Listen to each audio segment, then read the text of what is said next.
হ্যাঁ পূরবী। স্যার এই দেখুন, এর নখে এবং এর বডিতে অনেক গুঁড়ো চুল পাওয়া গেছে।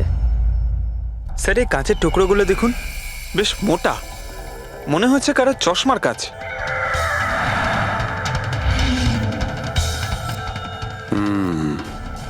চশমারই মনে হচ্ছে। রেখে দাও সাবধানে।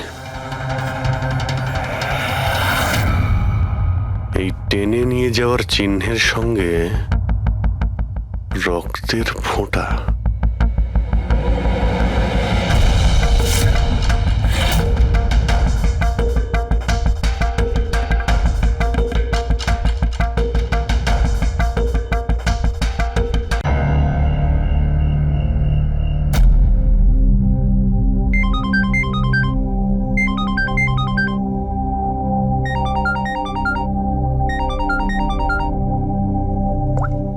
Hello hello Sarika, Sarika please তুমি নিজের ঘর থেকে বেরো আর কোথাও একটা লুকিয়ে পড়ো।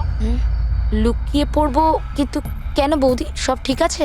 হ্যালো সারিকা আমার কথা শোনো, তুমি টাইম ওয়েস্ট করো না, তুমি নিজের ঘর থেকে বেরো। আমি এই পার্টিতে এখানে শুনেছি তোমার জীবনের ঝুঁকি আছে, কেউ তোমাকে ওখানে মারতে আসছে। সারিকা প্লিজ ঘর থেকে বেরো। কি বলছো তুমি বৌদি? হ্যালো হ্যালো ওই লোকটা যেই হোক ও তোমার লেফট সাইড দিয়ে আসবে, আমিও পুলিশ নিয়ে আসছি ওখানে। প্লিজ প্লিজ তুমি টাইম ওয়েস্ট করো না, ঘর থেকে বেরিয়ে পড়ো।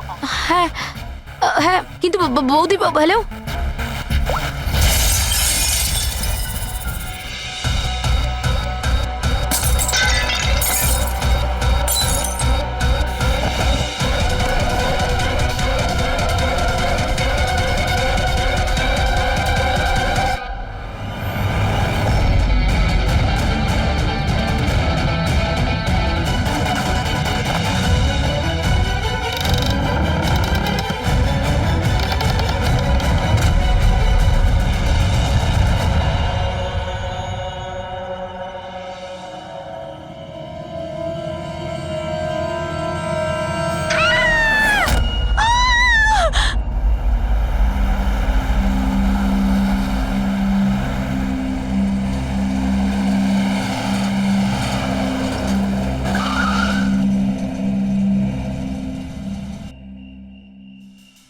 এক তো না বলে চলে গেছে, আর ফোনও তুলছে না। আরে ভাই, এমন কেউ করে নাকি? আরে কমসে কম বলে যাওয়া তো দরকার ছিল। হয়তো কোনো প্রবলেম হবে এই জন্য ধরেনি। তুমি না সব সময় কাম অন, প্রবলেম তো আমাদের হয়েছে, অ্যাটলিস্ট আমাদের বলা দরকার ছিল ওর। আর না তো কি, একদম বাচ্চাদের মতো ব্যবহার, কারো চিন্তাই করে না। সি গাইস লিসেন, প্রথমে ঘরের ভেতর ঢুকে দেখি। এটাও তো হতে পারে যে ঘরের ভেতর রয়েছে। চলো চলো।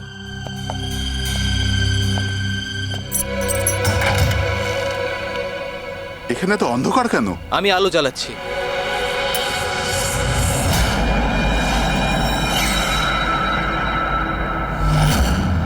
এসব কি? সারিকা, আমার আগে থেকেই মনে হচ্ছিল যে ওই মেয়েটার প্রাণের সংশয় আছে। এই কথাটা আমার হালকাভাবে নেওয়া উচিত হয়নি, ওদের ভরসা করাই উচিত হয়নি। তুমি এত কেন ভয় পাচ্ছ? হয়তো মেয়েটা ঠিকই আছে। তুমি জানো না অভিজিৎ, এই মেয়েটার এমন একটা রোগ আছে যার কারণে যে কোনো সময় ওর জীবন যেতে পারে। কেউ যা খুশি করতে পারে ওর সঙ্গে, কিন্তু ও জানতেই পারবে না। জানতে পারবে না? স্যার ওকে ঘুমাতে আছে? না, কমায় না, একটা অদ্ভুত রোগ।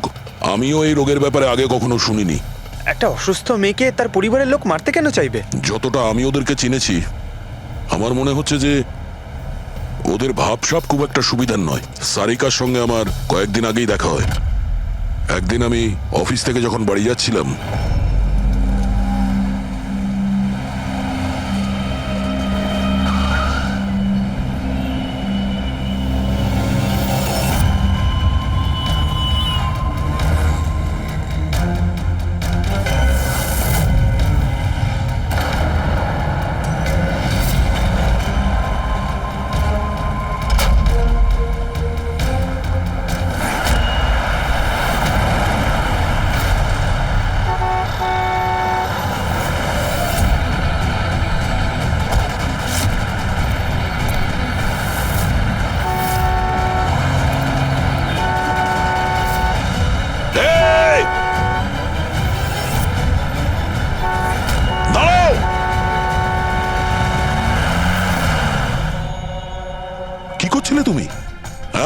এত বড় একটা ট্রাক সামনে থেকে বেরিয়ে গেল, তুমি দেখতে পাওনি? ও হর্ন বাজাচ্ছিল, তুমি শুনতে পাওনি? হ্যাঁ, আত্মহত্যা করার চেষ্টা করছিলে কি? মনে হচ্ছে দেখতেও পায় না, শুনতেও পায় না। কিন্তু এই রাস্তায় একা কি করছে? কে কে আছে এখানে? আকাশ দাদা, কে আপনি? কে?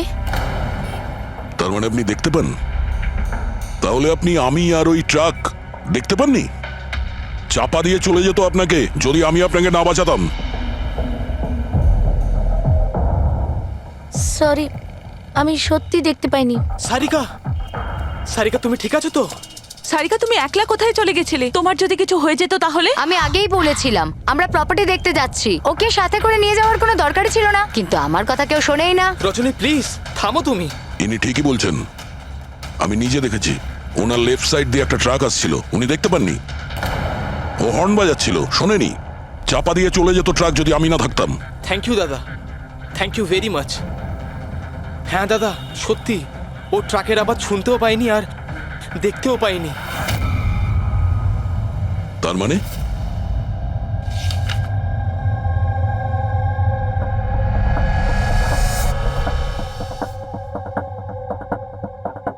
এইসব আপনি, মানে আপনার শুধু জিনিস আর সবার এই এই ডান দিকটা নজরে আসে না, শুধু বাঁ দিকটা নজরে আসে।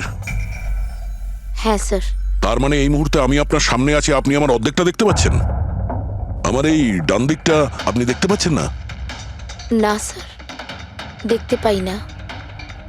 আমার যত কাছে কেউ থাকুক না কেন, যদি সে আমার বাঁ দিকে দাঁড়িয়ে থাকে তাহলে না আমি তাকে শুনতে পাই আর না দেখতে পাই স্যার। আমার এই সমস্যাটা রয়েছে স্যার, হেমি স্পেশাল নেগলেক্ট। এই রোগের কারণের জন্য স্যার আমার মাথা লেফট সাইড রেজিস্টার করতে পারে না স্যার, শুধুমাত্র ডান দিকটাই বুঝতে পারি আমি স্যার। সেই জন্য আপনি এইসব পেন্টিংস, এই লোকজন, সবার ডান দিকটাই দেখতে পাই আমি স্যার। তাহলে এই এই অসুখের কোনো ট্রিটমেন্ট নিশ্চয়ই আছে। আর আপনারা আপনারা ওনাকে রাস্তায় যেতে দিলেন কি করে? আপনারা তো জানতেন যে ওনার সঙ্গে কি হচ্ছে, তারপরেও যদি কিছু হয়ে যেত ওনার। স্যার আপনি বলুন স্যার, ওর তো নিজের বুদ্ধি ব্যবহার করার দরকার ছিল। ওর কি দরকার ছিল রাস্তায় একা যাবার? আর এ কোনো ছোট বাচ্চা নাকি যে 24 ঘন্টা ওকে নজরে রাখতে হবে? ইনফ্যাক্ট আমরা এর জন্য একটা বেবি সিটার রেখে নিই যে 24 ঘন্টা ওর দিকে নজর রাখবে। এখন এসব বলে কি হবে? হ্যাঁ, ভুল আমাদের হয়েছে, এটা তোমরা মানো আর না মানো আমি মানি। Sir I am so sorry sir. Sir এই ভুল আর দ্বিতীয়বার আর হবে না। সারিকা আমার ছোট বোন, আর এর খেয়াল রাখার আমার দায়িত্ব স্যার। কারেক্ট, এরপর থেকে এরকম কোনোদিন হবে না। আর তাছাড়া এখন তোমার ওষুধ খাওয়ার সময় হয়েছে না, চল ওষুধ খাবে। স্যার এটা তো খুবই ভয়ঙ্কর রোগ, যদি কেউ ওর লেফট সাইডে সোজাসুজি অ্যাটাক করে তাও ও বুঝতে পারবে না। এক্স্যাক্টলি, এই ব্যাপারটাতেই আমার ভয়।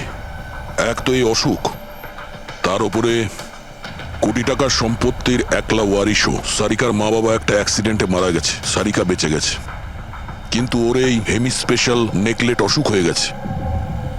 ওর আশেপাশেও দেখভাল করার জন্য তো অনেক লোক আছে, কিন্তু তার মধ্যে জানি না কতজন আছে যারা সৎভাবে ওর ওর ভালো চায়। এরকম কেন মনে হচ্ছে তোমার? অভিজিৎ, ওই উইল অনুযায়ী সারিকার পরে পুরো সম্পত্তি এই আত্মীয়দেরই পাওয়ার কথা, আর আমার প্রথম থেকেই এদেরকে খুব একটা ভালো লাগছে না। আর এই কিছুদিন আগে আমি ওর বার্থডে পার্টিতে গেছিলাম। চলো সারিকা, এবার কেকটা কাটো। দাদা আর 2 মিনিট ওয়েট করে যাই, দয়া স্যার হয়তো চলে আসবেন, আমি ওনাকেও ইনভাইট করেছি। অন্তত আমাদেরও বলতে পারতে। আরে কে কি বললো না ভাই? Oh I am so sorry, আসতে একটু দেরি হয়ে গেল। Many many happy returns of the day, happy birthday. I will take it, দাও। আপনি আপনাকে ঠিক চিনতে পারলাম না। আমি বলছি, এ হলো কৃতি।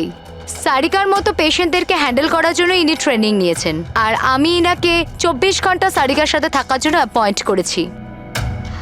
আশা করি আপনি সারিকাকে নিয়ে আর চিন্তিত হবেন না।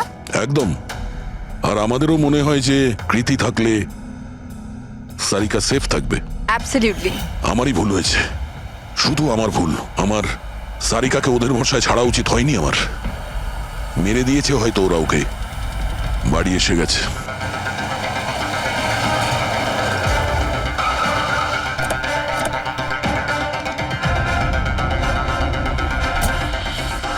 কোথায় ও? হ্যাঁ, কি করেছো তোমরা ওর সাথে? স্যার আমরা তো জানি না কি হয়েছে, আমরা তো কিছুই করিনি স্যার। এক মিনিট, কি হয়েছে কি এখানে? স্যার, ড্রয়িং রুমের অবস্থা দেখে আমরা এতটাই ভয় পেয়ে গেছি যে আমরা ভিতরে যাইনি। আগে এটা বলো, সারিকা কোথায়? স্যার আমরা কিচ্ছু জানি না, আমরা কিচ্ছু দেখিনি স্যার। আমরা এইসব দেখে ঘাবড়ে গিয়েছিলাম আর সোজা আপনাকে ফোন করেছিলাম। ঠিক আছে, আমরা দেখে নিচ্ছি। পঙ্কজ, এদের সবার স্টেটমেন্ট রেকর্ড করো, আর কাউকে ভিতরে আসতে দেবে না।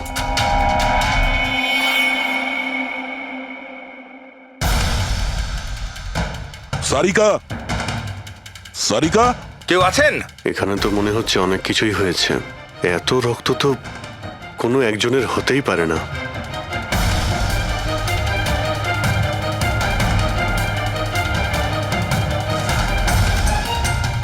স্যার, হ্যাঁ, স্যার এই দেখুন, কেউ লুটপাট করার জন্য ঢুকেছিল, কিন্তু টাকা নিয়ে বেরোতে পারেনি। যেই ওকে বাধা দেওয়ার চেষ্টা করেছিল তার উপরেই আক্রমণ করে। স্যার, লাশ! সারিকা?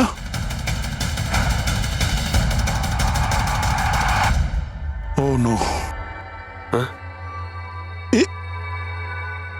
মানালি তো এরপর থেকে এরকম কোনোদিন হবে না। আর তাছাড়া এখন তোমার ওষুধ খাওয়ার সময় হয়েছে না? সারিকার ছোট বৌদি, জয়ন্তর স্ত্রী। তাহলে ও কোথায় আছে?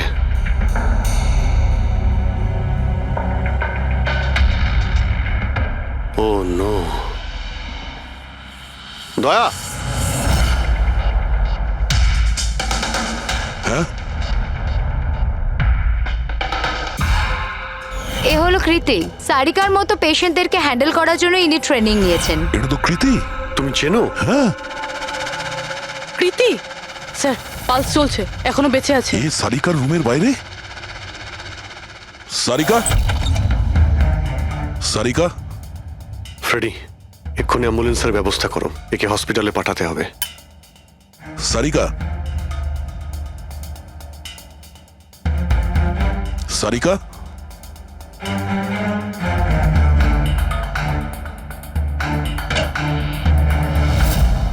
সারিকা, সারিকা, অভিজিৎ! এই, না না না না না, কিছু নেই, কিছু নেই। Relax, আমরা relax. সিআইডি থেকে। এসো, রিল্যাক্স, বাইরে রিল্যাক্স, এসো, বাইরে এসো, বাইরে এসো। রবি, এসো। সাবধানে। তুমি ঠিক আছো তো? বসো, এখানে বসো। থ্যাংক গড, একে পাওয়া গেছে।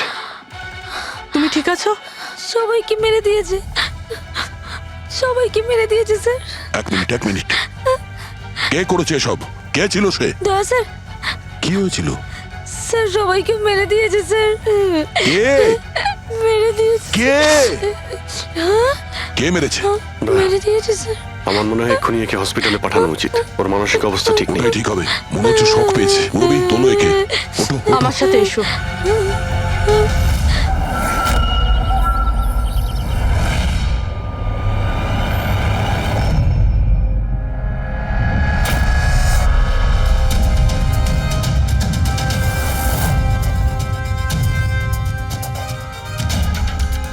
স্যার আপনি আমাকে ঘরে কেন যেতে দিচ্ছেন না? আমার বউ খুন হয়েছে। স্যার প্লিজ, স্যার প্লিজ, আমি একবার দেখতে চাই, শুধু একবার। মিস্টার জয়ন্ত, আপনার স্ত্রীর খুন হওয়ার জন্য আমরা খুব দুঃখিত, কিন্তু আমরা আপনাদেরকে ভেতরে যেতে দিতে পারি না। 3 জনের উপর হামলা হয়েছে, একজন মারা গেছে, একজন আহত, আর একজন শক পেয়েছে। আর আপনারা বলছেন যে আপনারা কিছুই জানেন না। হ্যাঁ, সত্যি আমরা কিচ্ছু জানি না স্যার। ইনফ্যাক্ট আমরা এখানে কেউ ছিলামই না স্যার। আমরা সবাই নিউ বোম্বেতে ছিলাম একটা পার্টিতে। কোন পার্টি? স্যার একটা ফ্রেন্ডের রিসেপশনের পার্টি। তো আপনারা সবাই ওখানে গিয়েছিলেন তো? মানালি। ও বাড়িতে কেন ছিল? স্যার মানালি আমাদের সঙ্গে গিয়েছিল। বাড়িতে শুধু সারিকা আর কৃতি ছিল, কারণ স্যার সারিকা শরীর খারাপ ছিল। কিন্তু স্যার এই পার্টি থেকে হঠাৎ মানালি কি করে হারিয়ে গেল আমরা কিচ্ছু জানি না স্যার। স্যার, হ্যাঁ পুরবি, স্যার এই দেখুন, এর নখে এবং এর বডিতে অনেক গুঁড়ো চুল পাওয়া গেছে। স্যার এই কাঁচের টুকরোগুলো দেখুন, বেশ মোটা, মনে হচ্ছে কারো চশমার কাজ।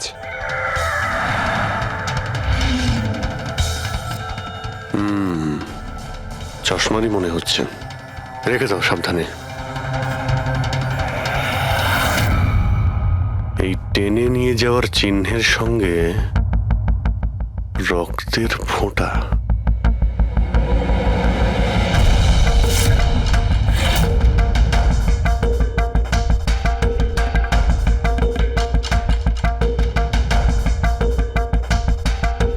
এখানে এতটা রক্ত, মানে এখানে এসে দাঁড়ায় আর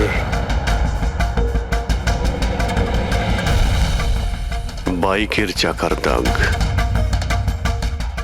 কেউ আহত অবস্থায় এখানে আসে আর বাইকে উঠে এখান থেকে বেরিয়ে যায়। আচ্ছা একটা কথা বলুন তো, আপনাদের মধ্যে বাইক কার কাছে আছে? বাইক? না স্যার বাইক তো কারুর কাছে নেই, আমাদের সবার কাছে নিজের পার্সোনাল গাড়ি আছে স্যার। এই বাড়িতে টোটাল 5টা কার আছে স্যার। কিন্তু অভিজিৎ, এটা কেন জিজ্ঞাসা করছো? কারণ কেউ খুবই আহত অবস্থায় বাইকে উঠে এখান থেকে চলে গেছে, আর আমার পুরো বিশ্বাস যে খুনি সেই। আই থিঙ্ক এর জবাব সারিকাই দিতে পারবে। ওর জ্ঞানটা একবার ফিরে আসুক। বাই দ্য ওয়ে, আপনাদের মধ্যে কি কারো চোট বা আঘাত লেগেছিল? আঘাত আমাদের? স্যার আপনার কথার মানে কি? আমাদের কেন চোট লাগবে? আপনারা আমাদেরকে সন্দেহ করছেন? যতক্ষণ এই কেসটা সলভ না হবে আমরা সবার উপরই সন্দেহ করব। আর আপনারা যদি আমাদের সঙ্গে সহযোগিতা না করেন তাহলে আমাদের সন্দেহ আরো বেড়ে যাবে। হ্যাঁ, তাই প্লিজ কোঅপারেট।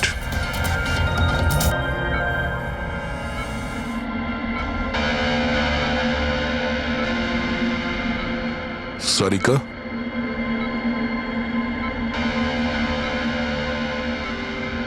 আচ্ছা তুমি কি ঠিক আছো? অভিজিৎ, সারিকা, দয়া স্যার। তুমি ঠিক আছো? স্যার মানালি বৌদি আর কৃতি স্যার। কৃতি ঠিক আছে, কিন্তু মানালি মারা গেছে। সামলে কৃতি।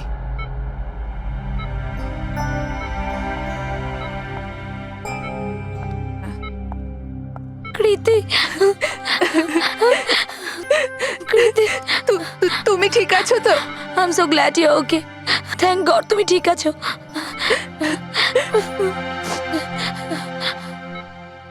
আচ্ছা কাল এক্স্যাক্টলি কি হয়েছিল তুমি বলতে পারবে?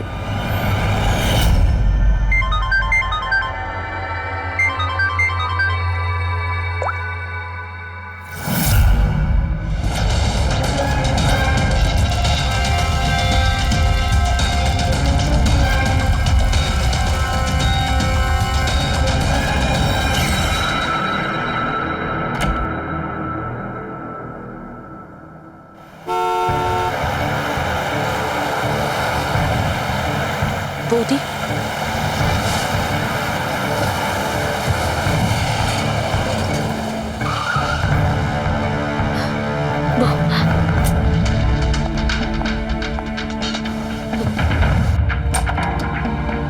সারিকা,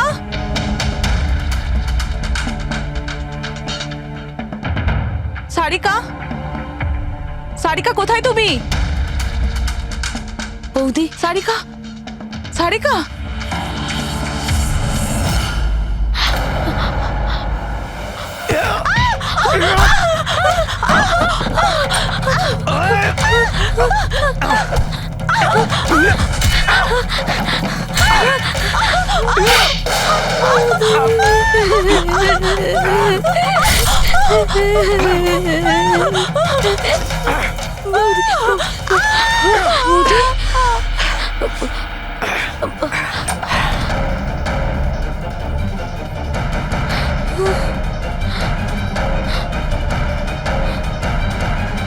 কৃতি, কৃতি, কৃতি।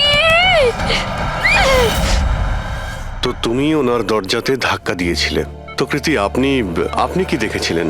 আপনার উপরে আক্রমণ কি করে হলো? সারিকার জোরে চিৎকারের আওয়াজ পেলাম, আমি তখনই ঘর থেকে বাইরে আসি। সারিকা, এইসব কি করে? কৃতি, কৃতি, সারিকা তুমি ঠিক আছো তো? কৃতি, আমি আমি আমার রুমে। কৃতি, আমি এখানে। Okay okay okay Sarika, you don't worry, I am coming. Kriti সাবধানে, খুনি এখনো বাড়িতেই আছে। খুনি? সারিকা, তুমি ওকে দেখেছো যে কৃতির ওপর হামলা করেছে? হ্যাঁ স্যার, আমি দেখেছিলাম। সারিকা, সারিকা, কৃতি, কৃতি, সারিকা, সেই মুহূর্তে তুমি যা যা দেখেছো সেটা তুমি একটা পেপারের ওপর আঁকতে পারবে? হ্যাঁ স্যার, যখন আমি ওনাকে মানালি বৌদির পেছনে দেখেছিলাম তখন খুব ভয় পেয়ে গেছিলাম। আমি শুধু ওই মুখটার একটা ঝলক দেখতে পেয়েছিলাম স্যার। যখন আমি আবার দেখি তো তখন আমি শুধু হাতটুকু দেখতে পাই। কৃতি আমার দিকে আসছিল আর তারপর পিছন থেকে হাত এলো, ওই হাতটা ওর ওপর হামলা করলো। লোকটা রেনকোট পরেছিল আর গ্লাভস আর একটা বড় চকমকি ঘড়ি, এই যে একেবারে সেরকমই হুবহু যেমনটা আমি দেখতে পেয়েছিলাম।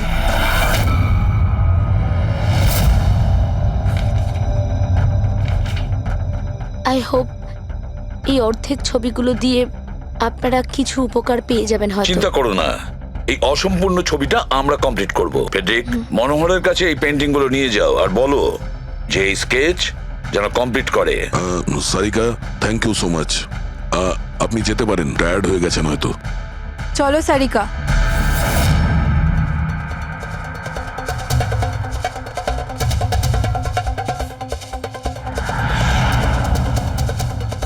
এই লোকটাকে তো আগে কখনো দেখিনি স্যার। হতে পারে শুধু এই কাজের জন্যই হায়ার করা হয়েছিল। আর ঠিক সময় মানালি ওর প্ল্যানটা ভেস্তে দিল। খুব মন দিয়ে দেখো এই স্কেচটা। এটা সেই লোকটার ছবি যে মানালিকে খুন করেছিল। আপনারা কি একে কোনোদিন দেখেছেন? আমি তো বুঝতেই পারছি না আমাদের কেন সন্দেহ করা হচ্ছে। এক্স্যাক্টলি, আমরা সবাই সারিকার আপনজন, আর আজ আমরা বিজনেসের সব কাজ ছেড়ে এখানে এসেছি শুধুমাত্র সারিকার জন্য। আর আপনাদের মনে হচ্ছে আমরা ওকে মারতে চাইছি? স্যার যে মারা গেছে ও আমার বউ স্যার, আর সারিকা আমার বোনের মতো। স্যার, আমি যখন খুব ছোট ছিলাম আমার বাবা মা মারা গিয়েছিল। সারিকার বাবা মাই আমাকে আদর যত্ন করে বড় করে তুলেছে। আমি আজ যা কিছু হয়েছি ওনাদের দুজনের জন্যই হয়েছি।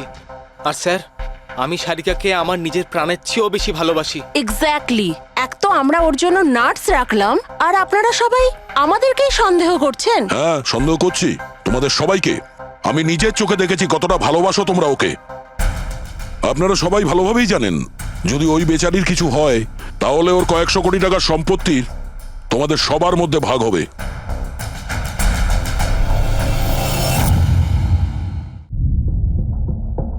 ওকে বাড়িতে রেখে তোমরা সবাই পার্টিতে গিয়েছিলে। ওখানে মালিনী কোনো কথা শুনেছিল যে কোনো খুনি ওকে মারতে চলেছে।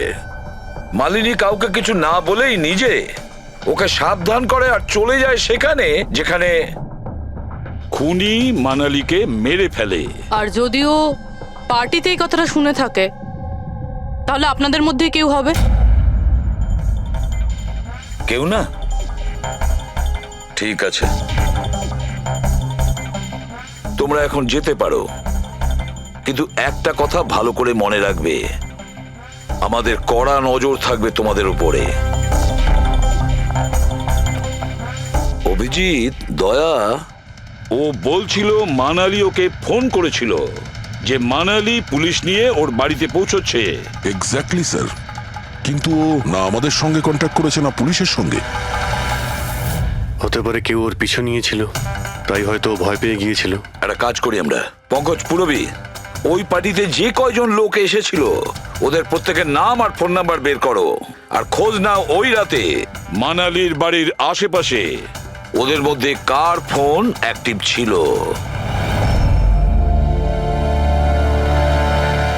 স্যার হ্যাঁ,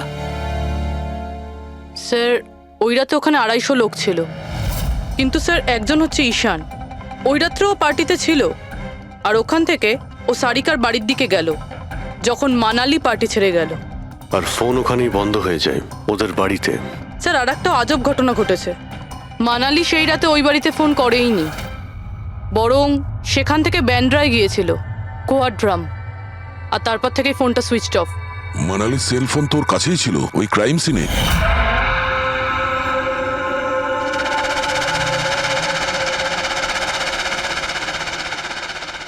সুইচ অফ? আচ্ছা, এমনটা নয় তো যে ওই ফোনটা আসলে ঈশানের ফোন, ভুল করে ওখানে পড়ে গিয়েছিল? মানে ঈশান সেই রাতে সারিকা ভিলা এসেছিল। ডাকো ওই ঈশানকে বিউরোতে। স্যার আমি করেছিটা কি? আমাকে এখানে কেন ডাকা হয়েছে? ঈশান, একটু আপনার চশমাটা খুলবেন? চশমা? স্যার এটা তো উইদাউট নাম্বারের চশমা, এটা তো আমি রেগুলার পড়ি না। ডক্টর সালুকের কাছে নিয়ে যাও এটা। স্যার আমাকে এটা তো বলুন আমি করেছিটা কি? আমরা আপনাকে এখানে মানালি মার্ডার কেসের ব্যাপারে ডেকেছি। ক্রাইম সিনে আমরা চশমার ভাঙা কাঁচ পেয়েছি। আপনার চশমাটাকে ওই কাচের সঙ্গে ম্যাচ করিয়ে দেখব। কিন্তু স্যার আমি তো ওই জায়গায় যাইনি। যদি তুমি নাই গিয়ে থাকো তাহলে তোমার ফোন ওখানে ওই ভিলাতে কি করছিল? আর মানালির ফোন তোমার বাড়িতে মান্দ্রাতে কিভাবে পৌঁছলো? ওই স্যার পার্টিতে আমাদের ফোন এক্সচেঞ্জ হয়ে গেছিল, কারণ আমাদের ফোন দুটো এক। কি হলো মানালি ম্যাডাম, আপনাকে চিন্তিত মনে হচ্ছে? চিন্তিত আমি? না তো, আসলে আমি ওই জয়ন্ত আর আকাশকে খুঁজছিলাম। আপনি ওদের কোথাও দেখেছেন? হ্যাঁ, ওরা দুজন ভেতরেই হবে। আসলে কি হয়েছে, এত চেঁচামেচি আর এই ডিস্কোতে আমি কিছু বুঝেই উঠতে পারছি না। আপনি প্লিজ আমাকে একটু হেল্প করে দেবেন ওদের খুঁজে পেতে? আমি ওদের ভেতর থেকে আপনার কাছে পাঠাচ্ছি।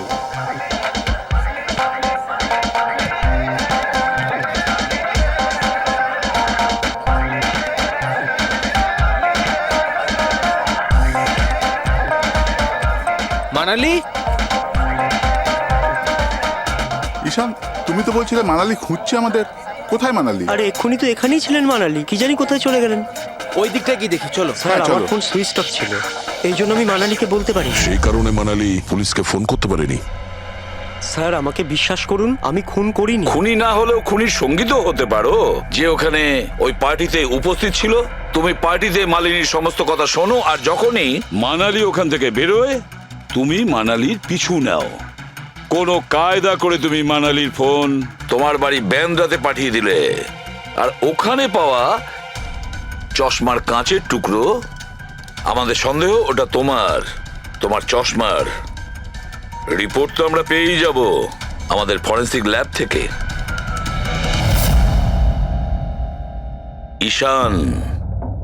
ঈশান শুধু ঈশানের কাছে কোনো কারণ নেই, কিন্তু সবার কাছেই কোনো না কোনো কারণ আছে সারিকাকে মারার জন্য।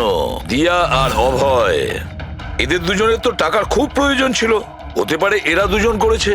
আর এদের প্রত্যেকের কাছে একটাই অজুহাত আছে, যে ওরা রিসেপশনের পার্টিতে ছিল। স্যার এরা সবাই ওই রিসেপশন পার্টিতে প্রেজেন্ট ছিল, কিন্তু কোনো একজন খুনিকে ফোন করে সারিকা ভিলায় যেতে বলেছিল লেফট দিয়ে, যাতে সারিকা কিছু বুঝতে না পারে। তারপর সারিকাকে মারবে, কৃতিকে মারবে, আর সবাই ভাববে দেখে যেন মনে হয় চুরি করার উদ্দেশ্যে খুনটা হয়েছে। আর এই সব কিছুই মালিনী শুনে ফেলে। তারপর ননদকে বাঁচানোর জন্য ও বাড়ি ফিরে আসে, কিন্তু ও সেখানে খুন হয়। কিন্তু মারা যাওয়ার আগে ও খুনিকে আহত করেছিল। খুনি যাওয়ার সময় কৃতির উপরে হামলা করে, লুটের মাল আরো ননদকে ফেলে তারপরে সে বাইকে করে পালিয়ে যায়। শুধু একবার এই খুনির ব্যাপারে কিছু যদি জানতে পারি না, কিছু, তাহলে ধরে নাও মাস্টার মাইন্ড আমাদের হাতে। স্যার খুনির বাইকের টায়ারের চিহ্ন, আশেপাশে পড়ে থাকা রক্তের ফোঁটা সব চেক করেছি, কিন্তু কিচ্ছু জানতে পারিনি। স্যার মনে হয় যে খুনির কোনো পাস্ট রেকর্ড নেই। এর মানে হলো খুনি কোনো পেশাদার অপরাধী নয়। স্যার মানালির জামা কাপড় থেকে আর নখ থেকে যে চুলগুলো পাওয়া গেছে, সালুমকে স্যার সেটা টেস্ট করছে, হয়তো কিছু পাওয়া যাবে।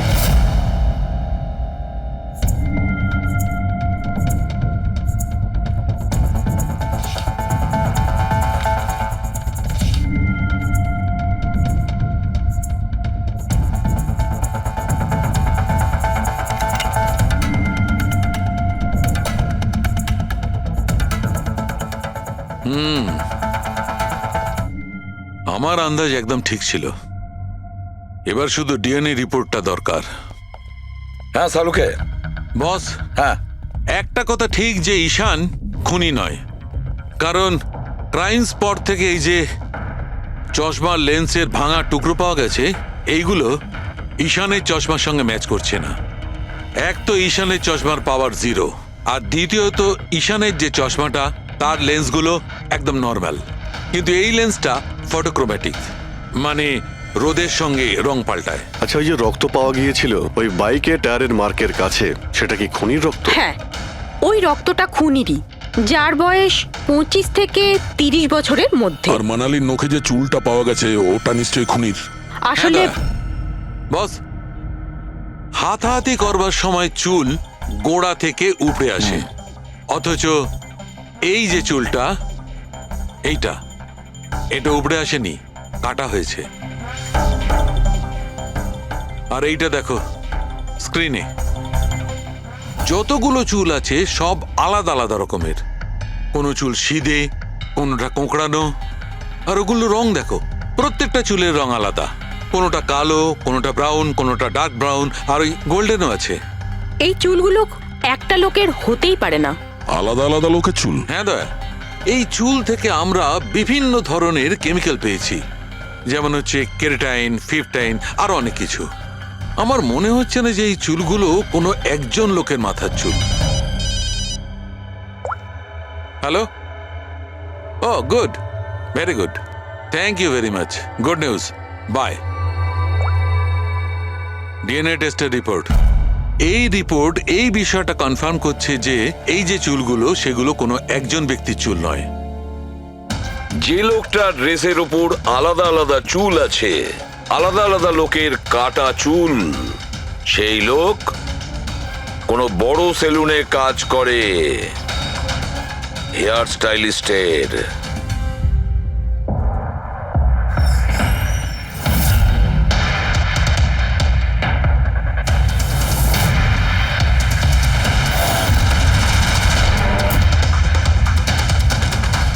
স্যার, এ তো বিমল, আমাদের স্পায়ের স্টার হেয়ার স্টাইলিস্ট। স্যার, এখানে যেই আসুক না কেন সবাই ওর কাছেই হেয়ার স্টাইল করতে চাইতো, কিন্তু স্যার এই কিছুদিন ধরেই হলো এই টাকা পয়সা নিয়ে ভীষণ চিন্তিত থাকতো। এর জুয়া খেলার খুব অভ্যাস ছিল, কিন্তু স্যার এই খুন করবে এটা স্যার আমি একদম ভাবতেই পারছি না। যাই হোক, এখনো কোথায় আছে বলতে স্যার, পারবেন? একে এখন কোথায় পাবেন এটা আমি বলতে পারবো না, তবে কিছুদিন যাবত এখানেও কাজে আসছে না, আর নাও আমার ফোন তুলছে। আপনি ওর ফোন নাম্বার আর অ্যাড্রেসটা দিন আমাদের। হ্যাঁ স্যার, আমি এখনই আনছি।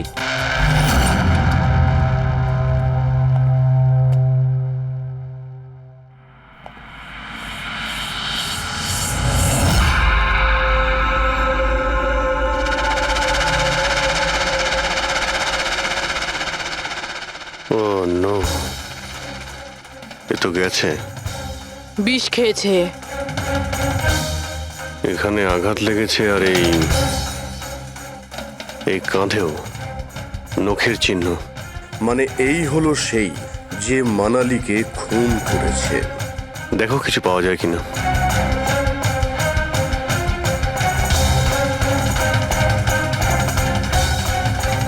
স্যার, হ্যাঁ, আমি বিমলের বাইকটা চেক করলাম স্যার। বাইকটার হ্যান্ডেলে শুকিয়ে যাওয়া রক্ত আর কাঁদালে। আই এম শিওর স্যার এগুলো ওই বাড়িটার ব্যাকইয়ার্ড থেকেই লেগেছে।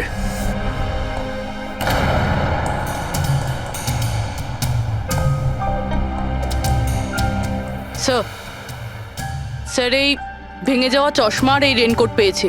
রেনকোটে রক্ত লেগে আছে।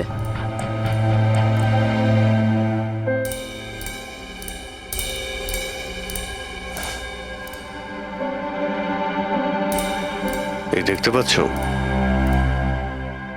বাঁ হাতে ঘড়ি। হ্যাঁ, তাহলে স্যার যদি বিমল বাঁ হাতে ঘড়ি পরতো, তাহলে ও কি করে বললো যে ডান হাতে ঘড়ি পরা ছিল? ওই রাতে পার্টিতে মানালি কেউ সারিকাকে খুন করবে সেই আলোচনা শুনে ফেলে, আর তখন মানালি ঈশানের কাছে সাহায্য চায়। ওকে বলে যে জয়ন্ত আর আকাশকে ওখানে পাঠিয়ে দিতে। এর মানে আকাশ আর জয়ন্ত দুজনেই নির্দোষ। বাকি রইল এই তিনজন, রজনী, অভয় আর দিয়া। ওই খুনের মাস্টারমাইন্ড এই তিনজনের মধ্যেই কেউ হবে। আচ্ছা স্যার, ওই কলের অন্যদিকে কে ছিল? স্যার ওই বিমল হতে পারে। না স্যার, আমি বিমলের ফোন রেকর্ড চেক করেছি। ওই রাত্রে ওদের মধ্যে কেউই বিমলকে ফোন করেনি। তাহলে অপর প্রান্তে কে ছিল সেদিন? ল্যান্ডলাইন? আচ্ছা, ওদের বাড়ির ল্যান্ডলাইন ফোন? হ্যাঁ, হতে পারে। ফ্রেডি, পঙ্কজ, একটু খোঁজ নিয়ে দেখো তো 11টার আশেপাশে ওদের ল্যান্ডলাইনে কেউ ফোন করেছিল কিনা। ওই মেয়েটার কথা অনুযায়ী খুনির ডান হাতে ঘড়ি পড়েছিল, যেখানে বিমল বাঁ হাতে ঘড়ি পড়েছিল। আরও এটাও বলেছিল যে খুনি যে রেনকোট পরেছিল সেটা ব্লু কালারের ছিল, কিন্তু আমরা বিমলের বাড়ি থেকে যে রেনকোট পেয়েছি সেটা কালো ছিল। হতে পারে সারিকা কিছু ভুল করেছিল, ঠিকমতো দেখতে পাইনি ও। স্যার, স্যার ওই রাতে 11:30টার সময় বাড়িতে কেউ ফোন করেছিল। কে ফোন করেছিল? আপনারা সত্যি বলছেন এই সব কিছুর পেছনে আমার নিজের লোকের হাত আছে? একটু অপেক্ষা করুন, সব জানতে পারবেন। স্যার, আপনারা আবার কেন খোঁজ খবর নিচ্ছেন? একবার তো খোঁজ খবর নিয়েছেন। সেদিন প্রমাণ একত্রিত করার জন্য আর আজ কেস ক্লোজ করার জন্য। আপনি একটু অপেক্ষা করুন, এখনই সবকিছু জানতে পেরে যাবেন। স্যার, পেয়ে গেছি। কিন্তু এটা তো সেই রেনকোটটাই যেটা ওই খুনি পড়েছিল। এখানে কি করে এলো? বলছি, তুমি বলেছিলে যে মানালি তোমাকে দৌড়ে এইখানে বাঁচাতে এসেছিল। কারণ ও ওখানে পার্টিতে শুনেছিল যে কেউ তোমাকে খুন করতে চায়। কিন্তু সে খুনি ছিল না, সেই ছিল যে এই পুরো প্ল্যানটা করেছিল। আর যার সঙ্গে ওর ফোনে কথা হয় সেও কিন্তু খুনি নয়, অন্য কেউ ছিল। সেই সময় এই বাড়িতেই সে তোমার সঙ্গে উপস্থিত ছিল। বাড়িতে? ওই সময় আমার সাথে কৃতি, কারেক্ট? এটা পুরো প্ল্যান ছিল। খুনি কাজ ভেঙে বাড়ির ভেতরে ঢোকে, কিন্তু গন্ডগোল তখন হলো যখন ও মানালিকে মারল সারিকা ভেবে। মানালি তো মারা গেল, কিন্তু মরার আগে ও খুনিকে এতটাই আহত করে দিয়েছিল যে খুনি এখানে সারিকাকে মারার জন্য দাঁড়ায়নি, পালিয়ে গেছে। Sir sir, 1 minute. যদি খুনি পালিয়ে গেল তাহলে কৃতিকে কে মারলো? কারণ সারিকা নিজের চোখে কৃতির ওপর হামলা হতে দেখেছে। হ্যাঁ, আমি দেখেছিলাম। ওই হাতটা এলো আর ও কৃতির ওপর হামলা করেছিল। হামলা তো হয়েছে, কিন্তু করলোটা কে?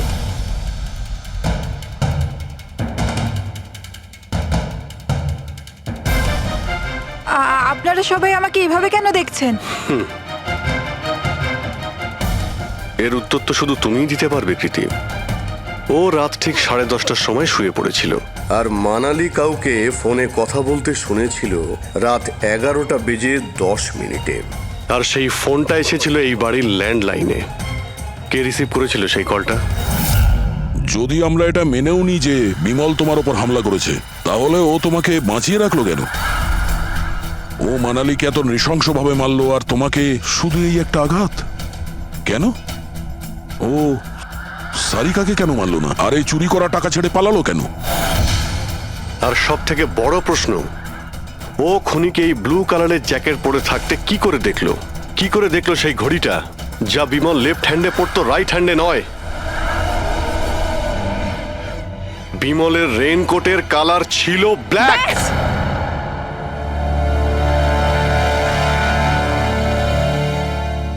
ঠিক চিনেছেন আপনারা। ওই হামলা আমি নিজেই করেছিলাম।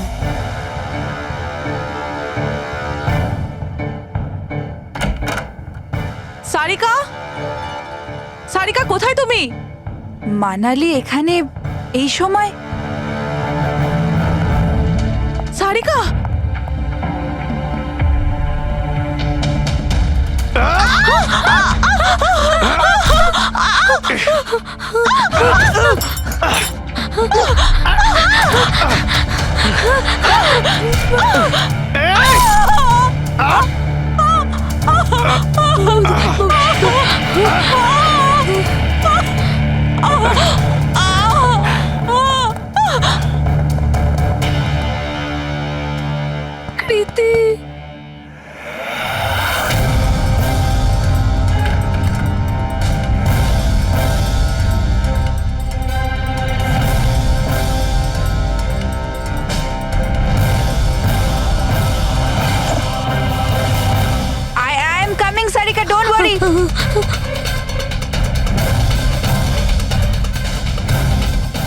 কৃতি,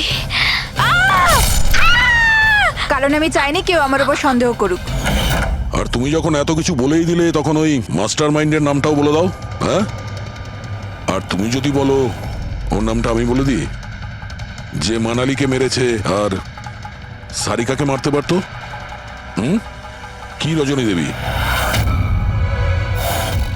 আপনি জানেন আমরা কার কথা বলছি? রজনী, তুমি?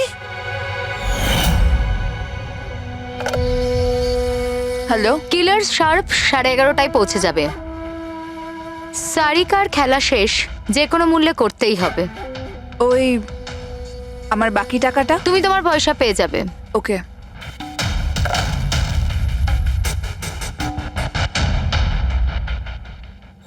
রজনী, তোমার জন্য আমি আমার বউকে... আমার পয়সার দরকার ছিল। সারিকার বেবি সিটিং করতে করতে আমি হাঁপিয়ে উঠেছিলাম। আর এইসব তোমার জন্য হয়েছে আকাশ। তোমার জন্য আমরা সবাই সারিকার আয়া হয়েছিলাম। আমাকে আমার জীবন যাপন করতে হতো আগের মতো। এই জন্য আমি প্ল্যান করেছিলাম আর কৃতিকে বাড়িতে নিয়ে এসেছিলাম। পার্টিতে যাওয়াও আগে থেকেই ঠিক ছিল, যাতে আমি সময় পাই প্ল্যান করার। সব ঠিক চলছিল, শুধু বিমলের ব্যাপারে একটু ভুল হয়ে গেল। না হলে... এত কিছু হয়ে যাওয়ার পরেও দেখছি তোমার কোনো অনুতাপ নেই, বরং নিজের প্ল্যান নিয়ে গর্ব করছো। তুমি অনেক সময় পাবে নিজের প্ল্যানের ভুল ত্রুটি ধরার, কারণ তোমার এই বাকি জীবন এবার তোমাকে জেলের মধ্যে বসেই কাটাতে হবে।